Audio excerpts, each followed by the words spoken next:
সংগ্রামী বন্ধুগণ এখানে শেষ নয়।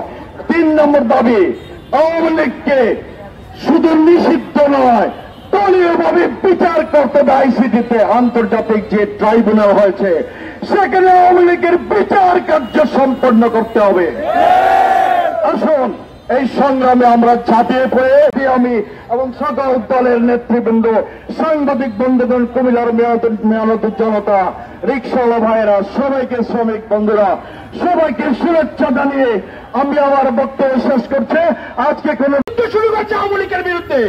এই আওয়ামী লীগের বিরুদ্ধে আমার পরিবারের আন্দোলন তখন থেকে, আমরা তখন থেকে বলছি আওয়ামী লীগ নিষিদ্ধ করেন। 1993 সালে আমার বাবাকে এই পুবালির চত্বরেই গুলি করেছিল আওয়ামী লীগের সন্ত্রাসীরা। গত 17 বছর আমার বাবাকে, আমাকে কুমিল্লা শহরে থাকতে জানাই, মানুষের বাড়িতে বাড়িতে ছিলাম, আমি রাস্তায় ছিলাম।